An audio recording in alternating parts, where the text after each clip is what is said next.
शेतकरी मित्रांनो, तुम्हाला माहिती आहे सध्या शेतकरी नोंदणी म्हणजेच फार्मर रजिस्ट्रेशन सुरू आहे. परंतु काही शेतकऱ्यांना फार्मर रजिस्ट्रेशन करताना जो काही ओ-टी-पी आहे तो येत नाही आहे. तर या व्हिडिओमध्ये मित्रांनो आपण हा ओ-टी-पी कशामुळे येत नाही याचे कोणकोणते कारण असू शकतात आणि जर तुम्हाला ओ-टी-पी येत नसेल तर काय करायचं आहे इत्यादी प्रकारची संपूर्ण माहिती जाणून घेण्याचा या व्हिडिओच्या माध्यमातून प्रयत्न करणार आहोत. त्यासाठी हा व्हिडिओ नक्की पहा शेवटपर्यंत. चॅनलवरती नवीन असाल तर चॅनलला सबस्क्राईब करा. माहिती महत्त्वपूर्ण आणि उपयुक्त वाटल्यास आपल्या मित्रांना शेअर करा.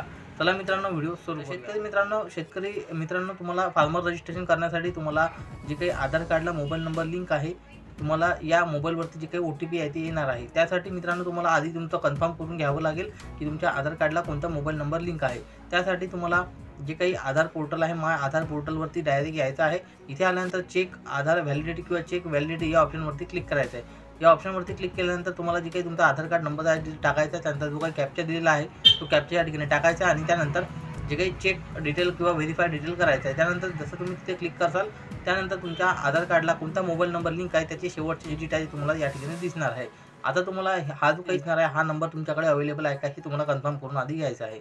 जर हे नंबर तुमच्याकडे अवेलेबल नसेल तर तुम्ही जे ओ-टी-पी पाठवत आहे ते त्या आधार कार्डला जो मोबाईल नंबर लिंक आहे त्यावरती ओ-टी-पी जात आहे. त्याच्यामुळे तुम्हाला इकडे ओ-टी-पी येत नाही आहे. ते सिम तुमच्याकडे अवेलेबल आहे का हे चेक करायचं आहे.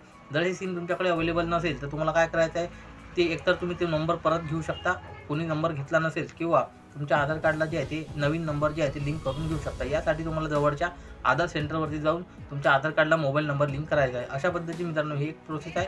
आणि तुमचा जो नंबर या ठिकाणी लिंक आहे शेवटचे 4 सिम असेल आणि तरीसुद्धा ओ-टी-पी येत नसेल तर तुम्हाला काही वेळेस जे आहे ते तुमच्या सिममध्ये जे आहे ते रिचार्ज नसेल किंवा बॅलन्स नसेल तर तुम्हाला जे आहे ते रिचार्ज करून घ्यावं लागेल. कारण की काही कंपन्यांच्या जी काही सिम आहे यामध्ये रिचार्ज जर नसेल तर बरेच वेळेस ओ-टी-पीसुद्धा येत नाही.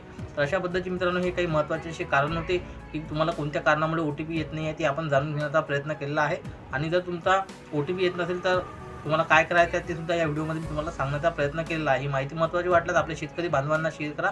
ज्यांचं फार्मर रजिस्ट्रेशन करताना ओ-टी-पीचा प्रॉब्लेम त्यांना येत आहे अशा शेतकरी मित्रांपर्यंत ही माहिती शेअर करा. धन्यवाद संपूर्ण व्हिडिओ पाहिल्याबद्दल. जय हिंद, जय महाराष्ट्र. पुन्हा भेटूया अशाच महत्त्वपूर्ण व्हिडिओमध्ये. धन्यवाद. जय